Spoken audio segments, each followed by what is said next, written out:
What up? Hello. Great shirt. Thank you. Figured it was appropriate for this episode. All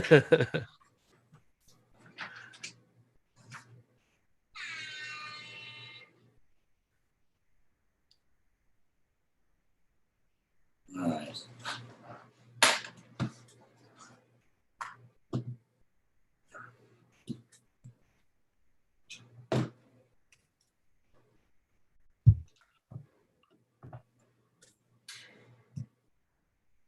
There's something causing a little interference on my end. You can't hear it, can you? I cannot. I was having issues on my end, though, as well. And I got them fixed, so. Okay, good. All right. Let's see here. Anything you want to go over before we go? No, I'm good. All right. Let's get started.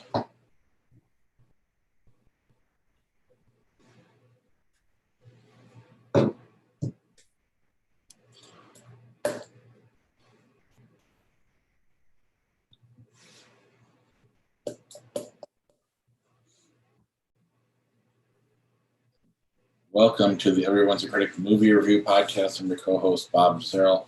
With me, as always, is professional film critic Sean Patrick.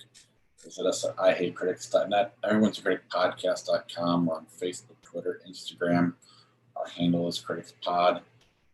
You can listen to us at Apple Podcasts, Google Podcasts, Spotify, Stitcher, Alexa, all your podcatchers. Subscribe to the show, rate and review the show, at least on Apple Podcasts. If you do that, you'll win. The next one to do it wins a copy of I Spit on Your Grave, the Blu-ray 4K, or is that what it is? 4K Blu-ray? 4K Blu-ray. Yeah. And we're doing that in honor of our Patreon. We did a special episode over there at patreon.com/CriticsPod regarding I Spit on Your Grave, one of my favorite shows. We also have been doing music stuff there lately, too. We've covered Nirvana, Nevermind, Metallica, the Black Album, and coming soon, right around Christmas, the Beatles, Abbey Road. So look forward to that.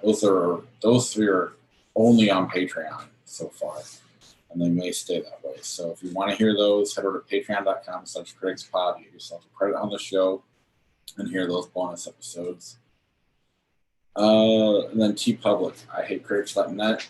Up in the right-hand corner, there's a TeePublic link. You can get our merchandise, the shirt I'm wearing now for our YouTube watchers. Willem Dafoe, his confusingly large penis shirt.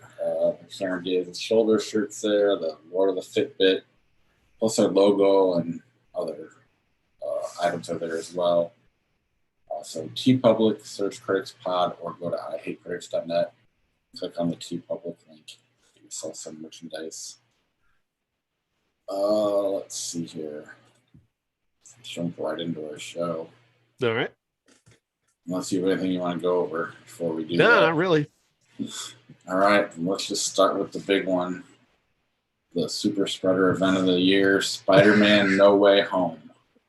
Spider-Man No Way Home stars Tom Holland back in the role of Spider-Man / Peter Parker, picking up from the end of what happened at the end of the last Spider-Man movie, where his identity was revealed by J. Jonah Jameson and Mysterio, and that he was blamed for Mysterio's death. He and MJ had just kind of officially made their relationship official, I guess, and this just gets thrown right at them, and we just jump right into the chaos that ensues from that. Him having to deal with the media getting his life, and the feds getting in his life, and a whole just the investigation and all that stuff. And well, he would just like nothing more than for all this to go away, because it's really ruining his and MJ's and his buddy's life. So he goes to Doctor Strange and asks Doctor Strange if there's a way that he could create a spell that would make people forget that he's Spider-Man. But then as Doctor Strange is doing this, he realizes, well, I don't want everybody to forget. I don't want MJ to forget. I don't want my best friend to forget. And I don't want my Aunt May to forget. And this really screws up the whole thing. So this leads to the spell going completely wrong and opening up kind of holes in the multiverse, where people who know that Peter Parker is Spider-Man are able to come through into this universe. And mostly it's bad guys. You've got the Green Goblin, you've got Doc Ock, you've got Electro, Sandman, all these people who know who Spider-Man is. They're coming into this universe to kill Spider-Man. And this movie is pretty awesome. They really nailed this. They really nailed what they were trying to do here. They build all these really big moments that are all, like, I really love it.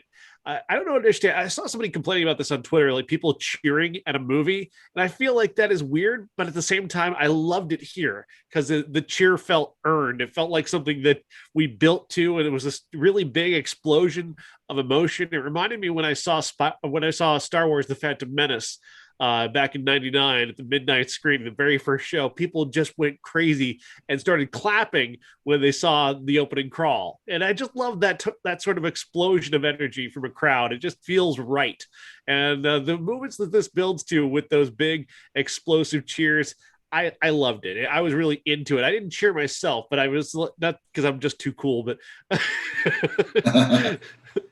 But I did enjoy watching it and hearing people kind of explode and cheer at this. It was a lot of fun.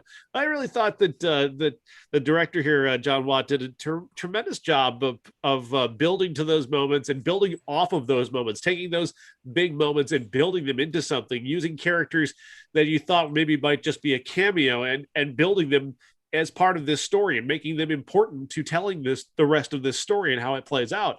I was really impressed by the way they did that. And I liked a lot of the humor is there. The action is there. The character stuff is there. Tom Holland has really grown into this role of playing Spider-Man.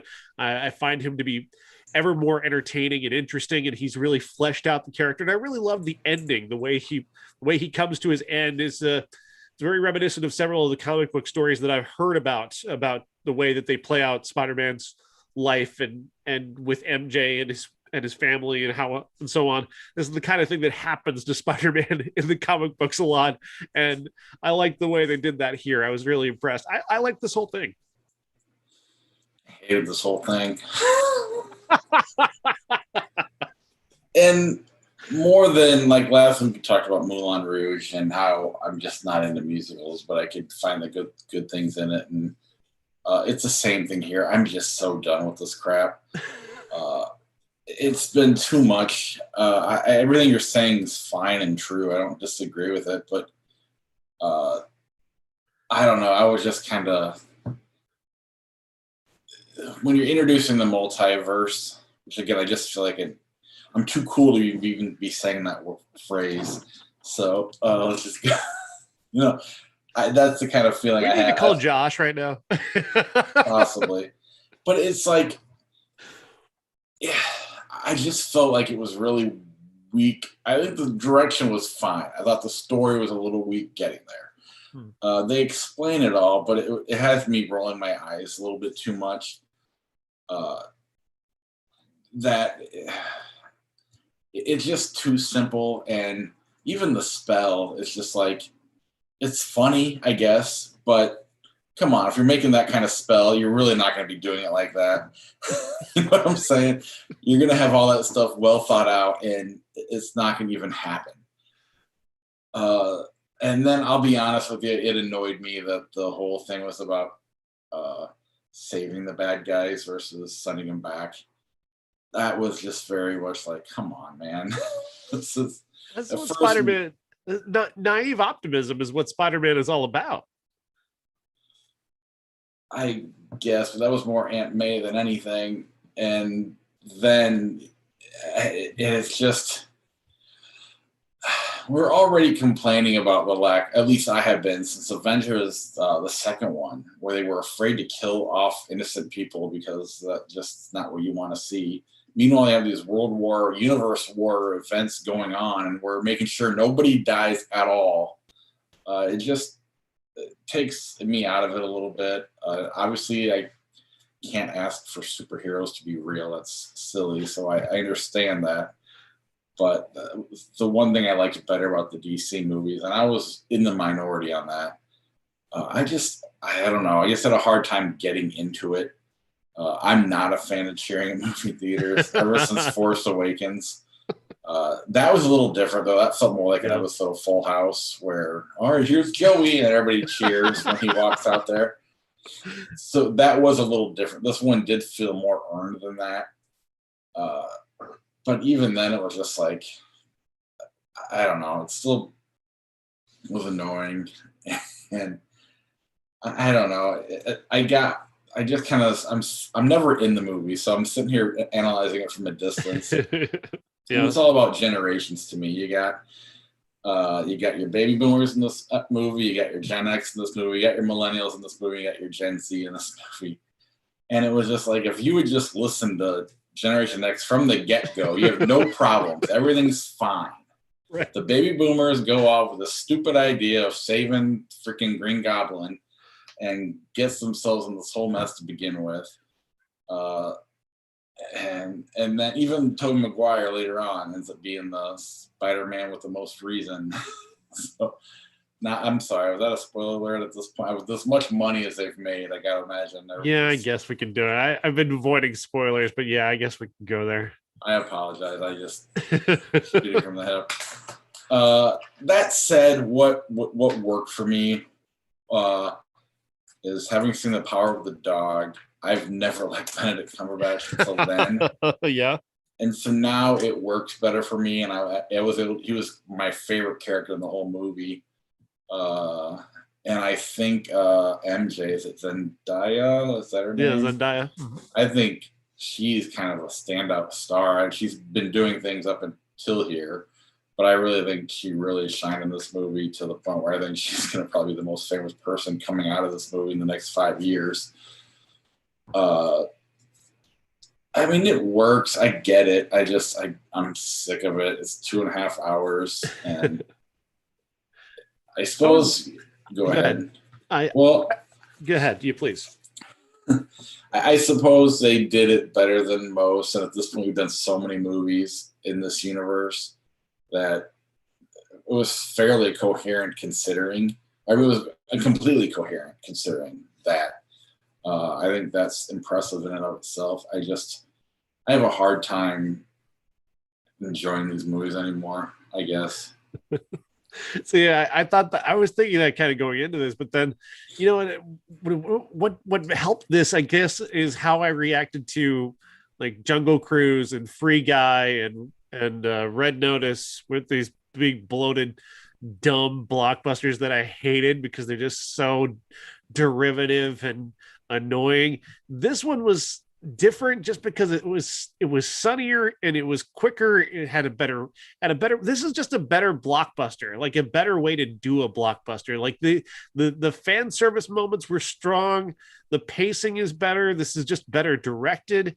And I was able to get on board with this because I think Tom Holland is such an interesting kid.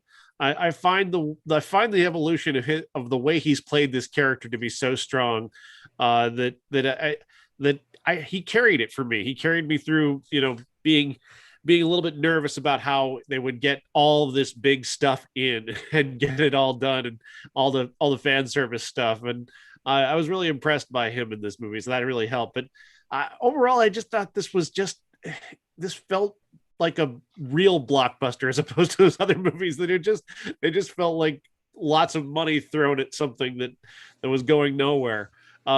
This felt like it was going somewhere, and I really enjoyed the way that he played with those two other Spider-Men. I thought that was awesome. Their interplay was fun. It was really clever for him to stop down and give them a moment to just chat, and I thought that was really fun because I'm a huge Spider-Man nerd.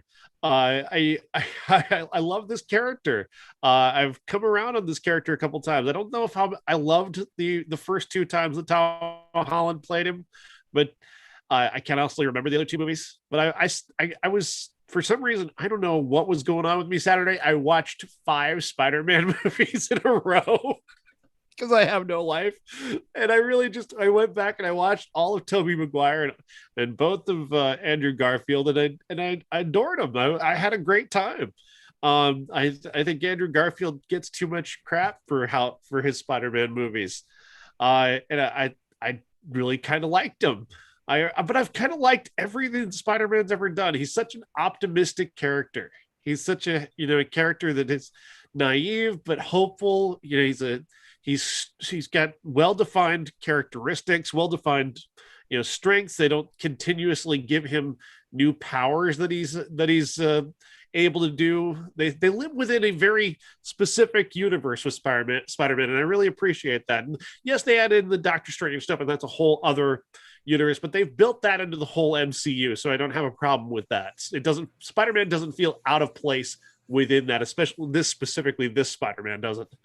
So that was a lot of fun for me, and I liked the fact that instead of trying to stop the villains, they're trying to cure them. I thought that was a different way to approach this. It was an optimistic way to approach this, and it fitting for Spider-Man. Yeah, I mean, I don't disagree with that, but I don't know if you're gonna. I don't. You like gritty. You like Batman. Well, yeah, but I also like when you have the heroes have to have a flaw, and being naive should be a flaw, and it is. I thought, but it doesn't. But there's it gets him into a lot of trouble. But he gets out of it all the way, 100%. There's no other than Aunt May, I guess, but she caused most of it. But even then, I don't know. I'm just also not. You mentioned those other movies. The one thing those movies can't possibly do that this one can is fan service because they're not existing IPs. Maybe Jungle Cruise is, but it doesn't have a huge crowd. So that always, it's like the comedian that goes on stage and doesn't really have how other comedians get annoyed at the comedians that just do crowd work and don't actually have a set they work together. That's kind of what I feel like with, fan service. And that said, I haven't seen it yet, but I'll probably love everything about Ghostbusters because I'm a huge fan of it. I'm a complete hypocrite. I'm not, I understand all that. Mm-hmm. But I just find fan service lazy. That said, I mean, you couldn't have done it better. The Spider-Man interaction was really, really well done and watchable. And I'm fully aware that it's just the mood I was in there and then afterwards. And it just never really getting into it all the way, just kind of sitting there from a distance. It's kind of like someone who doesn't like the Blair Witch Project. Well, no shit you didn't like because you never invested yourself in the movie. That's kind of where I'm at with this. Yeah.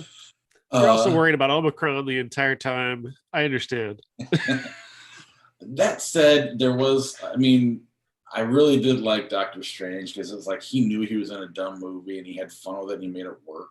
Like he had stupid lines that went along with what he was in, and And they all did. They all knew what they were doing. They all knew everything.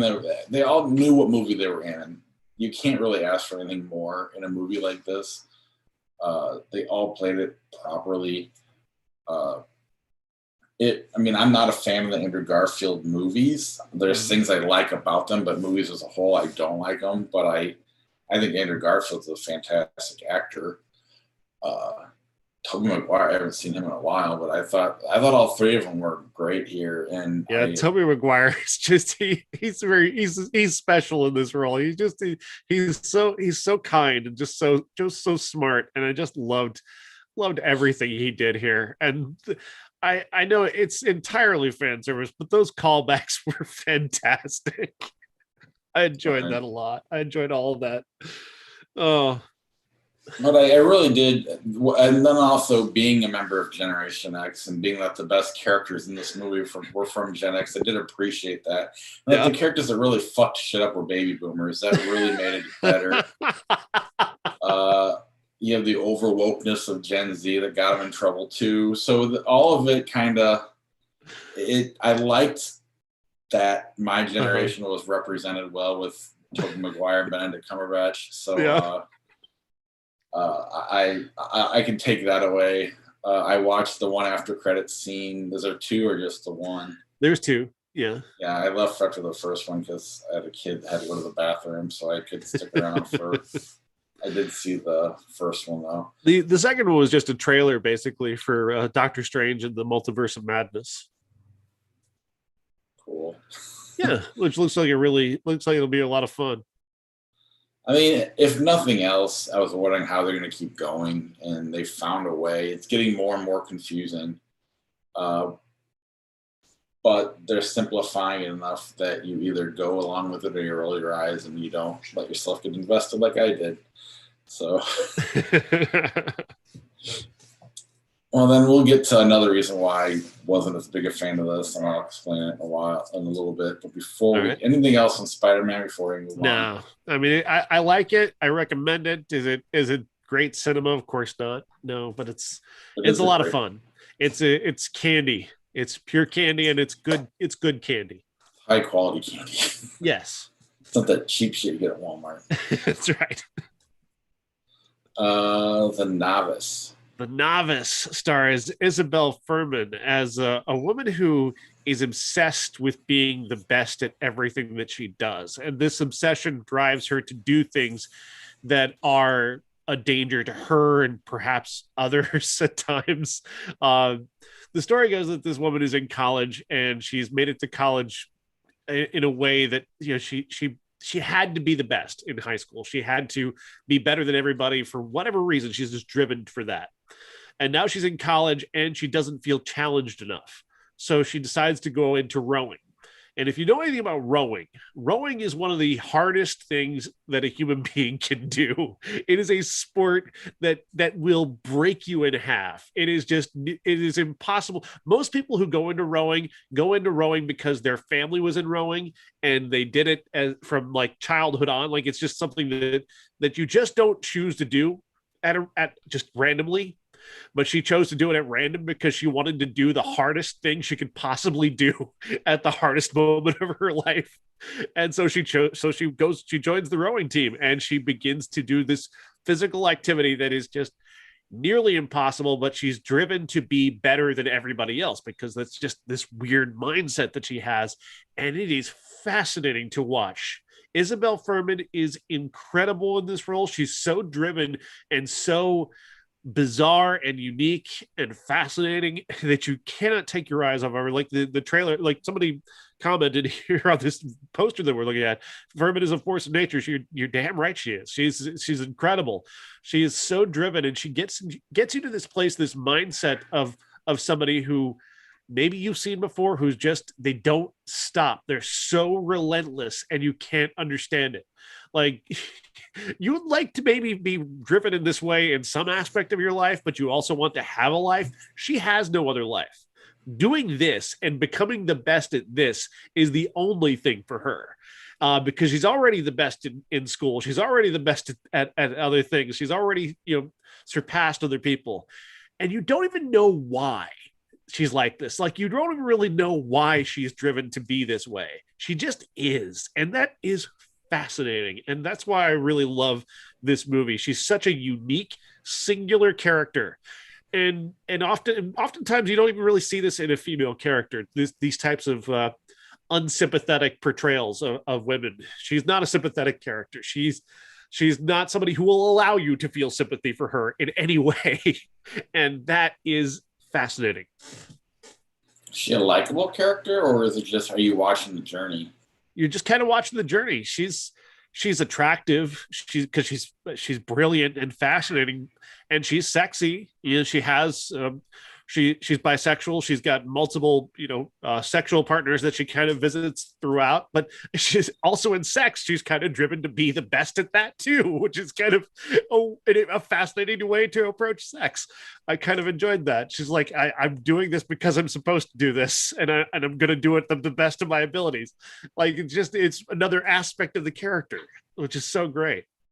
Does it ever borderline like narcissism at all, or is it just a healthy ego kind of a?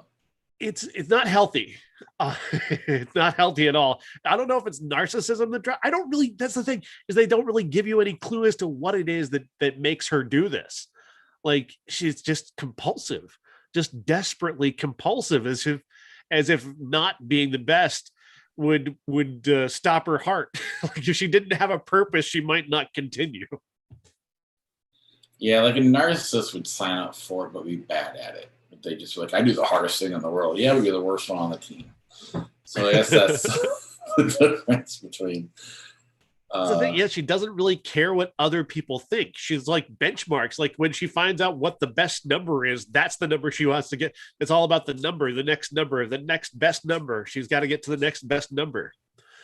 And it's not even about the people around her. It's not even about being better than them, or liking them, or being their friend, or having them be her friend. She's just not interested. She's unlike any character I've seen in a movie in years, and that's part of what I love about it. Someone who's never satisfied. Is it? I mean, that can also be a heartbreaking life. Is that what this movie kind of delves into, or is it simply the journey? It's fascinating that you say it that way, because I was thinking of the song from Hamilton, "He Can Never Be Satisfied," over and over again in my head while I was watching the movie, because she's like that. Nothing satisfies her. Nothing makes her happy. And even becoming what she does, this doesn't make her. There's no real insight into her. You're just you're on the outside watching this happen, and it feels like a train wreck. It feels like you're watching somebody who's going to collapse and die at some point, and there's nothing you can do about it. It's this slow motion train wreck of a person, but yet she doesn't necessarily wreck. Like, it's just from one thing to the next. It's just bigger and bigger, more important things, and I don't want to give anything away because it's so exciting. Is this a theatrical release, or it looks like IFC, so it's probably available to rent right now? Or? I think it's available. I'm not sure if it's available to rent or not. I know they did a minimal theatrical release. They might have done day and date, but I'm not sure exactly. I'll have to check this one out. That's part of my frustration too, which I think you'll start to get here, is that these movies are starting to pile up on me, and that hasn't happened in the past. And it's frustrating me that I can't get to them. And the release dates are so weird this year. It's hard to figure out what's going on. You got that too, but then it's also I'm working more. You got to make family time, and it's like, yeah. And even then, it's like my wife's, our time together is TV related, and I'm not a big TV guy. I hate Dexter, but that's what we're watching. And so it's like I have limited time tied up in other things I don't necessarily like. I like spending the time with her. I don't like the product that we're watching. Even Yellow Jackets is kind of lame. So we have like 2 shows that we watch, and then I can get a movie in if I'm lucky, depending on the week and what it is. And we did Spider-Man as a family. Then I bought tickets. I had a ticket by myself to see Nightmare Alley. My family was going to leave, and I was going to go straight for Spider-Man to Nightmare Alley, which is what we're going to talk about next. My wife was going to take the kids to lunch. My daughter threw a fit at where they were going, and there was a big blow up, so I had to kind of eat the ticket and end up leaving with everyone. It wasn't my wife and me. It was my wife and daughter. Yeah. And then I had to kind of be the parent, which is what you're supposed to do. But the movie I was most excited about seeing, I did not get to see because one, it only shows like 4 times throughout the day at weird random times. 10 o'clock at night, it's just not possible anymore. Yeah. And not getting to see that even hurt Spider-Man more, because it's like, this is what I need to see. If I could have cleansed my palate, or I guess satisfied my palate after Spider-Man, I think I would have been less in this annoyed mood. I don't know. I can't even explain it. It's just one of those, like, I feel like I'm just running in circles at the moment. I just want to start. I want to see something good to really, I don't know, satisfy me, because I haven't had satisfaction in a while movie wise. At least it doesn't feel like it. I'm used to getting it every couple of weeks, and I forgot what we talked about last week, so maybe there was something I don't remember. You realize what it sounds like you're saying. What is that? I'm totally clueless, so I'm putting myself in a corner. It kind of sounds like sex. Like, you're used to getting it a couple times a week, and you really wanted a good one this time. Yeah. Wow. You've got movie blue balls. That is wow. That is a t-shirt. That is a lot of things. Let me write that one down. You could not have said it better. That's exactly what is going on right now. But correct me if I'm wrong, this movie would have satisfied my blue balls. Absolutely it would. Absolutely it would. Nightmare Alley stars Bradley Cooper as a mysterious man named Stanton who we see him do something, then he goes on a bus and he gets off at this place where there happens to be this carnival sideshow going on. He sneaks into the show, gets caught sneaking into the show by Willem Dafoe. He ends up taking a job working at this circus sideshow thing with all these various different performances, some freaks, a geek show that is run by Willem Dafoe. A geek show is where a guy bites the heads off of chickens, and Willem Dafoe kind of introduces him to this whole world of what he does, where he just kind of goes into an alley and finds a drunk and keeps him from food for a while, and then puts him in a cage and says, "Hey, I'll here's a chicken." That's what you get to eat tonight. That's how geeks are born. Terrifying, horrifying. He eventually falls in with Toni Collette, who's a sort of a mind reader. Her and her husband, played by David Strathairn, have this bit where they, work the crowd. They figure out who people are, and then they predict their future. The classic mentalist stuff. And he takes that in and begins to learn that trade. And he starts a romance with Rooney Mara and kind of makes her into his protege eventually, as he begins to learn more and more about being a mentalist. And then he takes that skills that he learned and takes that on the road and becomes a big star with it. That's where he meets Cate Blanchett, who's a psychiatrist who has access to a lot of secrets to very rich people. And there's this thing at play where Toni Collette is given him a very specific warning about what not to do as a mentalist. There's a line you just don't cross. When you cross that line, bad things begin to happen. And man, is it cool. It feels supernatural. The whole way it feels supernatural, but nothing supernatural is happening. It's all playing out in these very, very big human emotions, but they feel like they're being supernaturally guided, as if there's a demonic presence somewhere, either inside of him or just overseeing the entire story.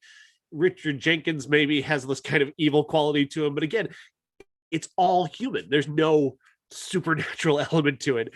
The brilliance of Guillermo del Toro here is just, it's a gorgeous movie. It is beautiful cinematography. Everything looks amazing. From every frame is a painting. It's just beautiful. But the foreshadowing, Bob, is just so incredible, because once you near the end of the movie, suddenly there's a scene that arrives and goes, oh fuck.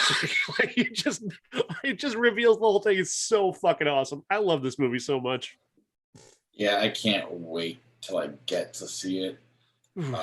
Yeah. I'm really excited about it. I mean, and here's what's worse. Not only that, we left the theater and my daughter saw a little kitten running around the parking lot of a movie theater, which was Mm. bringing her to tears. To the point where she was trying to find it, she lost it, couldn't find it. I'm like, one, it's a stray; it's not going to come to you. Yeah. Two, I'm deathly allergic to cats, so you can't take it home. On top of that, we live on a highway. I mean, you've been to my house. That cat's gonna get worse off in my house than it is in a Yeah. parking lot. So after the blow up, we go to lunch. They start to bend things over. We go to PetSmart to look at cats and go home with two guinea pigs and 200 some odd dollars worth of bullshit. And I was just like, how do I even get here? It's like the things you do with blue balls where you don't even know what you're doing. It's insane. I don't know. And then, I mean, totally another off-topic story. I hope you enjoy this, listeners. I'm enjoying it. My son, I showed my son cats in the cradle because I'm gone all the time working, and rather than taking it for what it meant, he goes, "Well, what's the big deal? He's just working so he can provide for his family."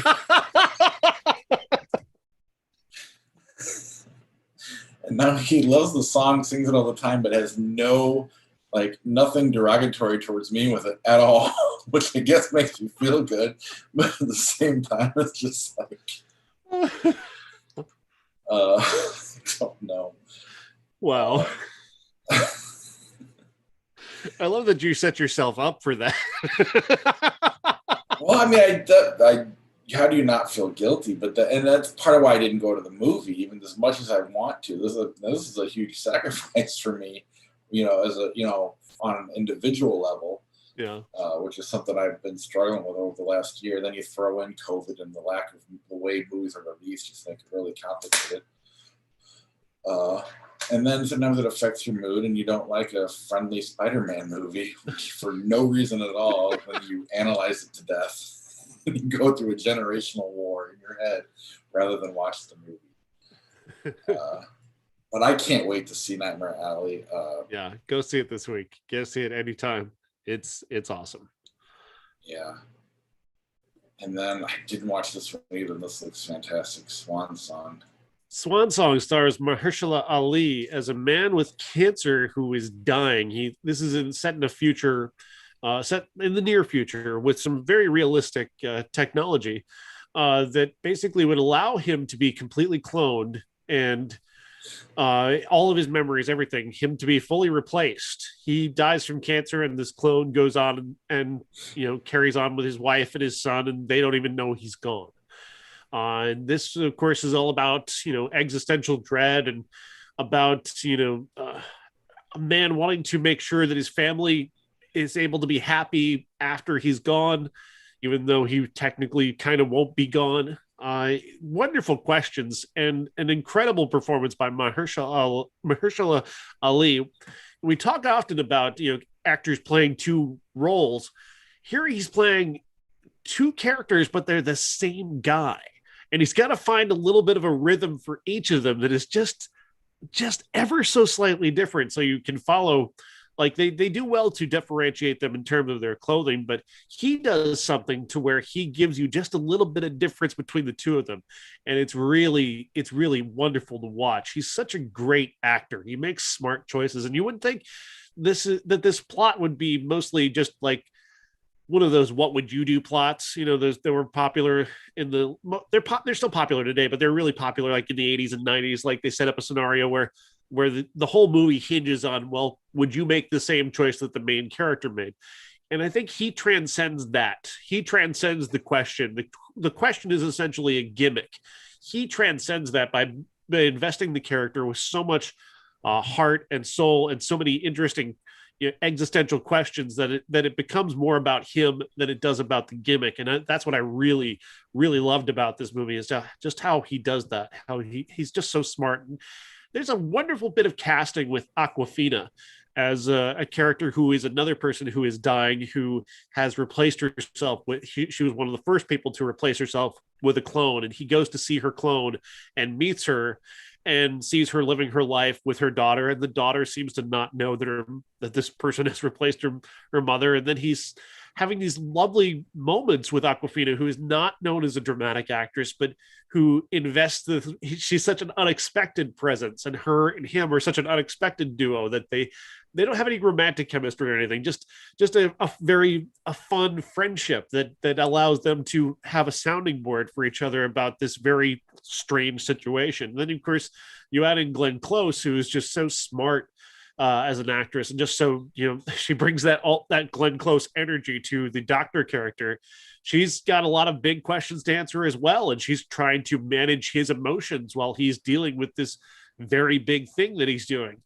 And that's a lot. And I the whole thing is just so smartly cast and so smartly put together. This is a director that I'm definitely going to be looking forward to seeing again, because he took something that could have been very small and allowed it to develop its own sort of bigness. Well, on top of that, it sounds like something you could have fucked up really easily. Yeah, absolutely.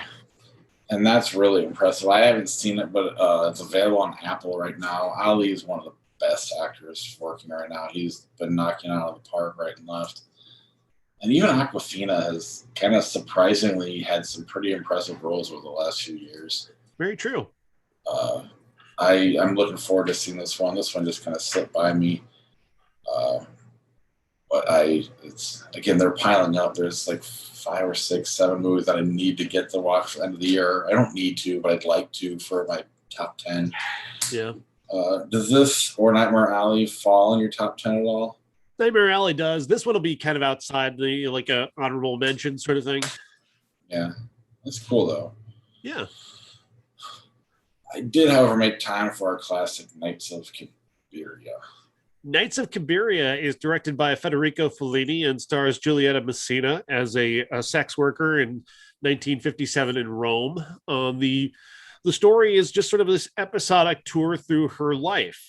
She nearly dies in the first scene of the movie, where her seeming boyfriend Giorgio steals her purse and all her money and pushes her into a river, and she's narrowly revived and saved, and she just kind of goes back to her life and goes back out on the streets and starts just living her life again. And then we kind of follow through these various little episodes of her life, all of them building to this moment where she goes to this magic show, and she's given this she's seemingly hypnotized into having this romantic moment with this character that doesn't exist named Oscar, who she has this brief lovely moment with, and then she realizes that of course she wakes up on stage and everybody's laughing at her because they all know she's a sex worker.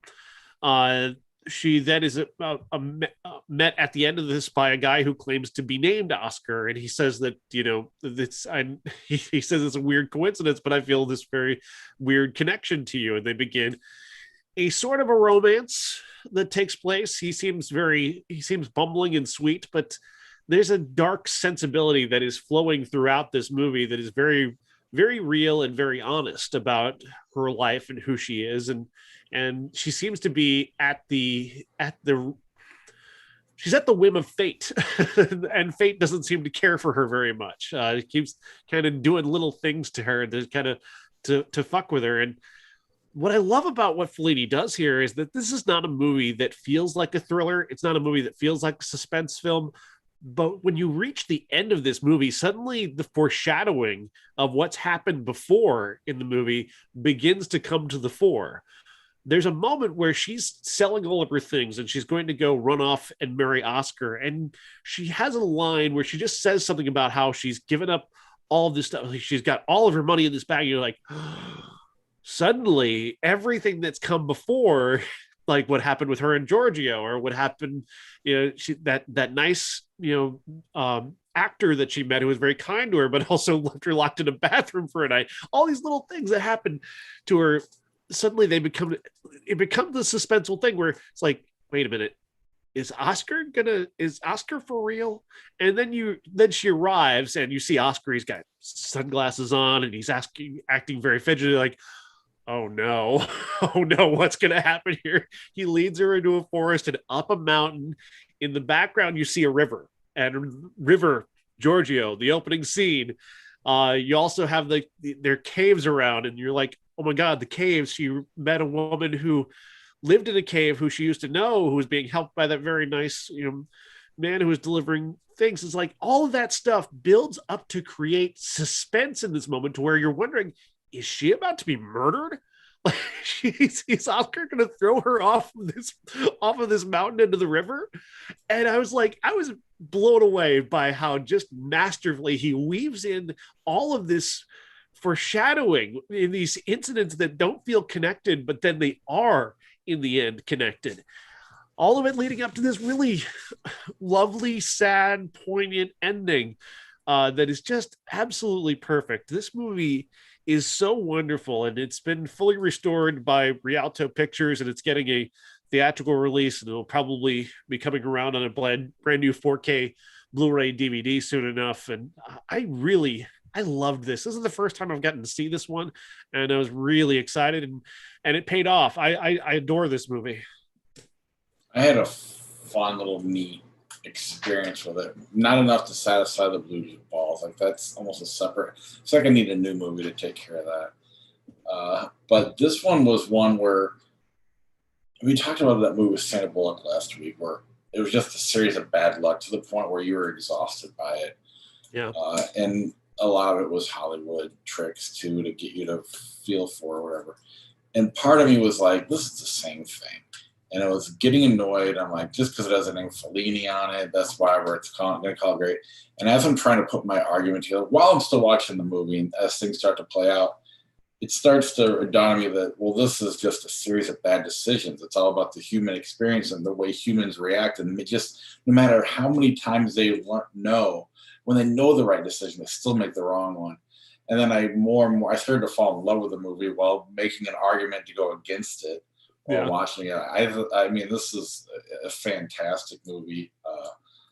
And I love that about it. The whole, it's not a movie where you can sit there and go, I would never do that. It's just like you buy into why she does everything she does. She's very instinctive and very shoot from the hip type of person. And,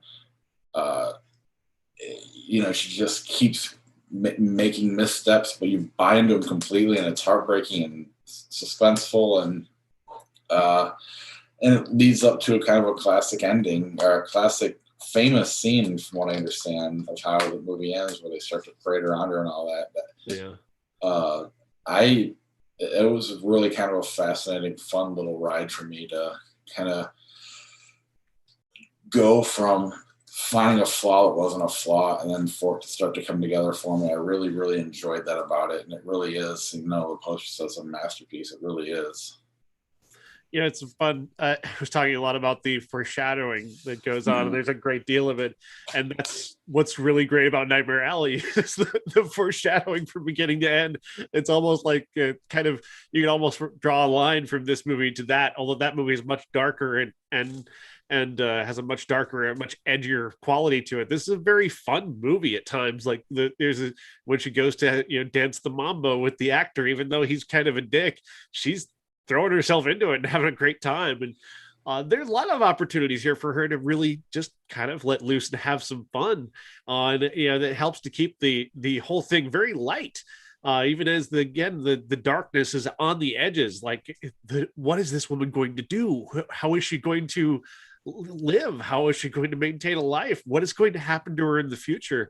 You don't know, and even by the end, you don't really know what her future holds. But she's indomitable at the same time, and that final moment, you're like, maybe she's going to be okay, and maybe she won't, but maybe she will. And I love that. That's such a wonderful way to end it.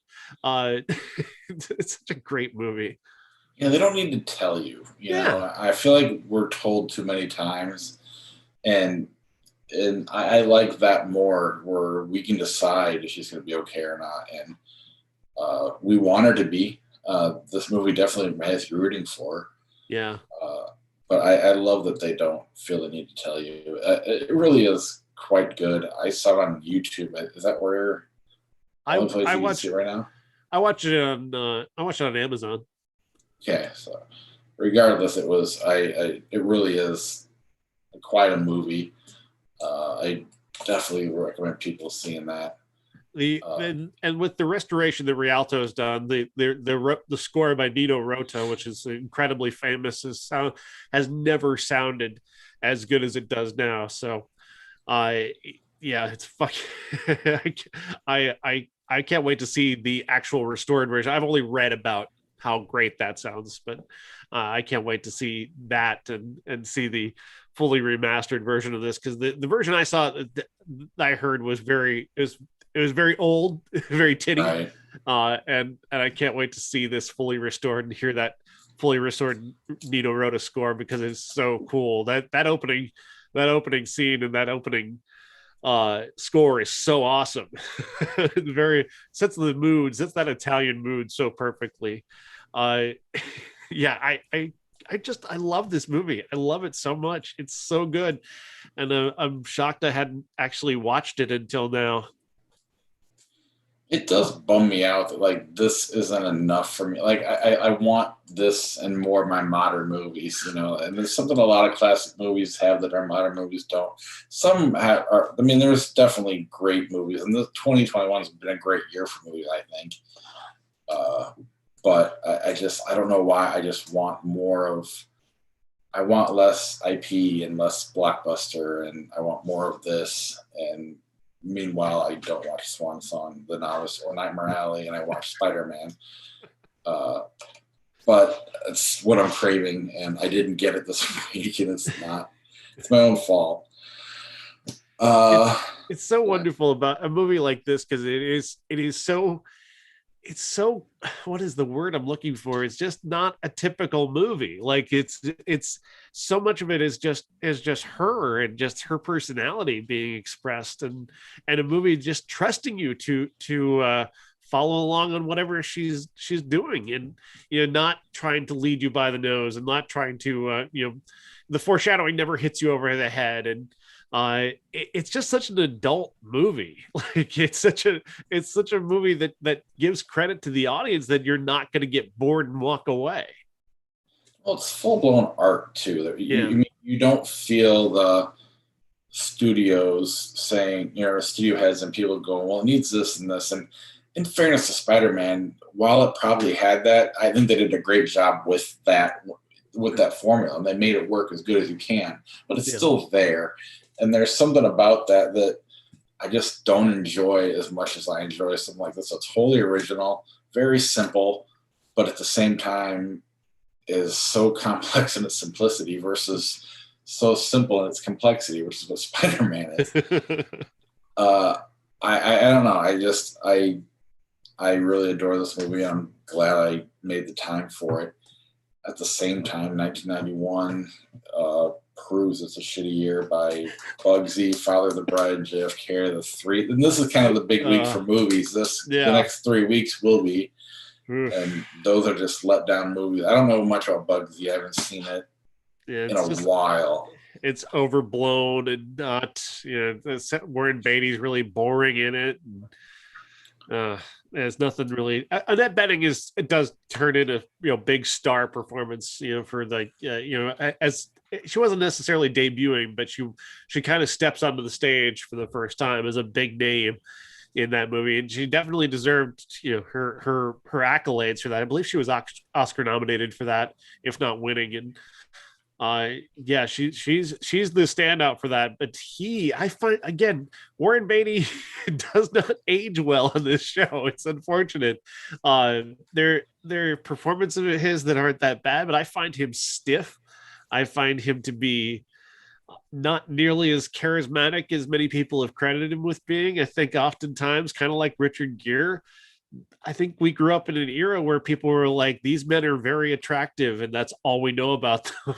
And, I kind of see it that way. I kind of don't find the appeal that I was told is there with Warren Beatty.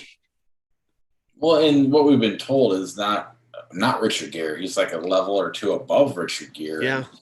I think the word you mentioned it with this that keeps coming back is bloated. A lot of his movies are very bloated. Oh yeah. And I don't know.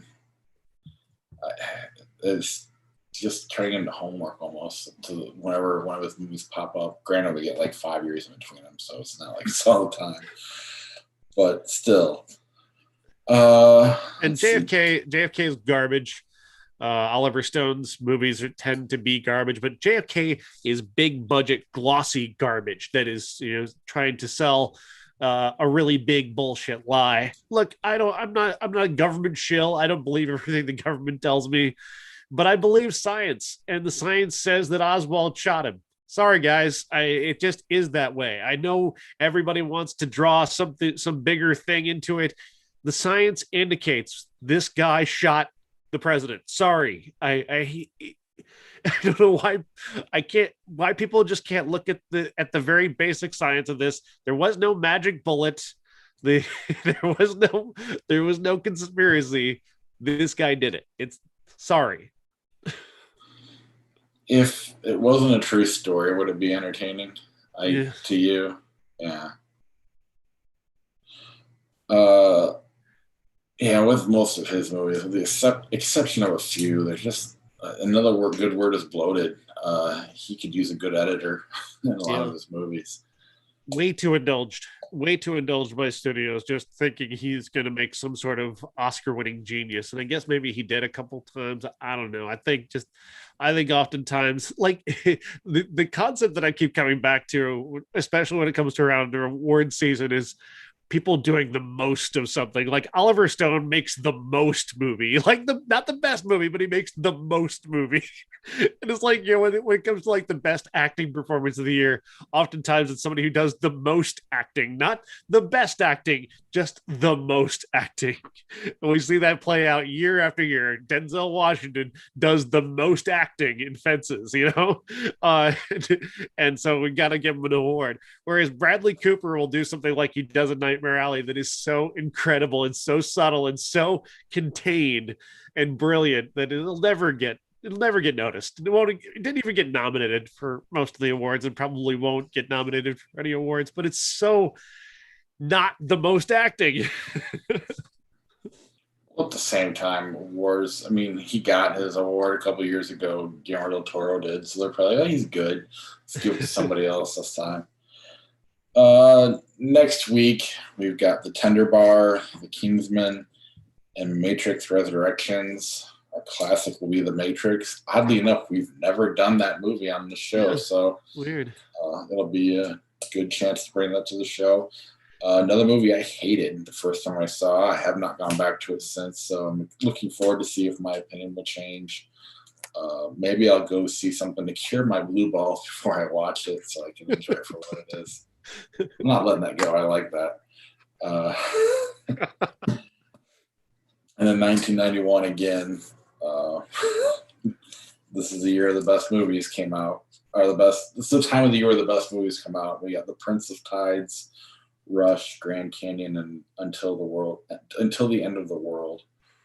So probably will not be talking about those again.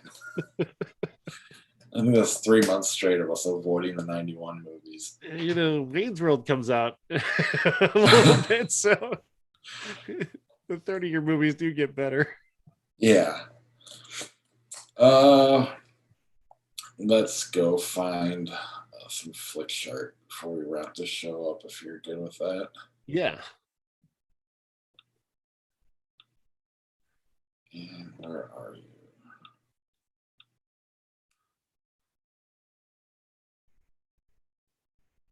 Days of Thunder Network. Yes. Freaky Friday, The Man in the Iron Mask. Freaky Friday. I agree, actually. I don't hate that. It's a better movie. Corpse Bride Jr. Corpse Bride. Yes. Nobody's Fool, Big. Have you seen Nobody's Fool? Yeah, it's all right. I was wondering what your thoughts were on it. I watched it a long time ago, but I don't really remember. Obviously, I love Big, so all that. The Nutty Professor, 1963, Bridge to Terabithia. I couldn't care less. Neither could I. From Russia with Love. I don't know what that is. That other one is. From Russia with Love, Solo, a Star Wars movie. Solo. Solo sucks, and I still like it more than James Bond. I'll take Star Wars or James Bond. What the hell did I just do? Fuck all of this. Mission Impossible, Rogue Nation, Father of the Bride. Mission Impossible. A Bug's Life, The Last Samurai. Last Samurai. The Avengers, Catwoman. Avengers. Walk the Line, The Walk the Line, I guess. Fast and Furious, Life. Fast and Furious. Okay, whatever. Doom, Lock, Stock, and Two Smoking Barrels. Lock, Stock. Ghost Ship, Sucker Punch. Sucker Punch. It's just more memorable, I guess. They're both bad. Amadeus, Castaway. Amadeus. Rambo, First Blood, Part 2, The Help. That's not fair.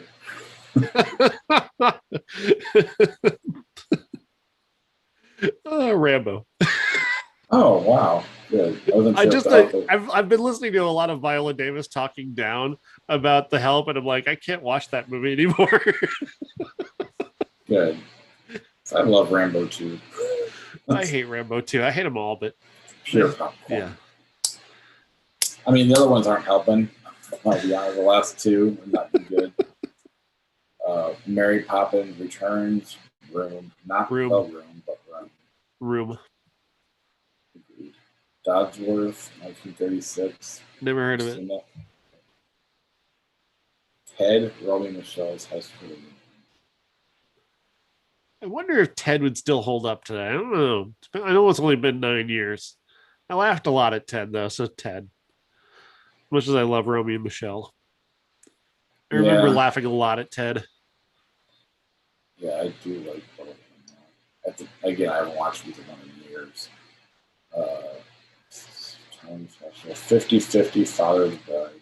50-50. Hell of a movie. Atonement, Due Date. Hate them both. Which one do you like? I haven't seen Atonement, and I didn't hate Due Date, but it definitely was not anywhere near as good as it should have been with Donnie Jr. and Brett Galifianakis. Atonement is just pure homework, just beginning to end homework. I had to watch when they did Due Date. Ant-Man and the Wasp, Teen Wolf, 85. Ant-Man and the Wasp. Iron Man 3, 40 hours. I really like Iron Man 3. I do too, and I honestly, the 48 hours movies, I wasn't a fan of. Yeah. I know we're in the minority when it comes to 48 hours, but the movie did not say, well, this is not for you. 12 Years a Slave, Heat. 12 Years a Slave. No, it's better. I love Heat just because of the pure popcorn. I'm totally going against everything I've said in this entire podcast. You're choosing fan service over it, really. All right. There was no Heat 2. Flip, but hope that 12 Years a Slave. Although I did kind of the Hollywood end of it where Brad Pitt kind of comes and saves Big. I enjoy that. The Descendants, Schindler's List. Schindler's List is incredible. I would never deny the fact that it's incredible. I'm never going to watch it again in my life. Never. I mean, maybe in 93, I guess we might have to revisit it, but I'm not until then because I'm never going to casually watch it. Whereas I would casually watch The Descendants any day because it's really fun. It's a really well-made movie. I agree completely. Out Cold, Go. Mercury 13. Never heard of it. 7 Psychopaths, White Chicks. 7 Psychopaths. Das Boot, Cocktail. Das Boot. Cocktail is a huge disappointment. DOA, Naked Gun, 33 and a third. Naked Gun, 33 and a third.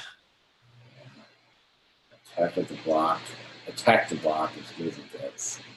As good as it gets. Attack the Block's pretty good, though. Blue Velvet Adventureland. Right. Yeah, I mean, I like Blue Velvet. I don't want to try to figure that one out, though. Adventureland's a really watching. A fantastic movie, anyway. So, Red, A League of Their Own.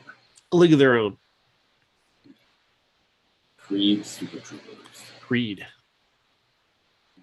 Karate Kid 2, The Cell. Karate Kid 2. Adventures in Babysitting, Sonic the Hedgehog. I can go either way on that. I didn't hate Sonic. I'm with you, but due to my age, I'll just go Adventures in Babysitting for nostalgia purposes. That's fine. But I agree. I thought Sonic was actually fairly well made. Milk, Elizabeth. That's tough. That's really tough. You're talking about two incredible performances with Cate Blanchett and Sean Penn. Elizabeth. I agree. There's part of, and it's not fair to Milk, but I love the wrestler and I wanted Mickey Rourke to win. Sean Penn was fantastic, so yeah. But there's something I always hold against it, even though it's not fair. It's fucking movies. Bug on my microphone. We should never. I think that's just the stupidest thing in the world that I hold that against Milk, but I do. So I'm being honest. Chuck Norris versus Communism. Have you seen this? No, but I want to. Yes. Kind of like the Nicolas Cage movie. Captain Phillips, The Island. Captain Phillips. Tango and Cash, The Color Purple. Tango and Cash. The Color Purple is just so hard to watch. That's your show right there. Like, I gotta wait, it's 2021. We've got the Omicron variant out there. I don't need the Color Purple right now. I need Tango and Cash. My brain needs Tango and Cash. It needs a rest. I agree completely. That's amazing.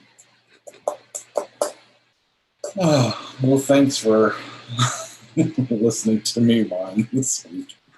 I appreciate it. Sure. Good luck with the blue balls. Yeah, I think I just gotta get to the theater and see Nightmare Alley. Yeah, absolutely do. It'll solve all the problems. I'll be release everything I need to release. Talk to you next week. See ya.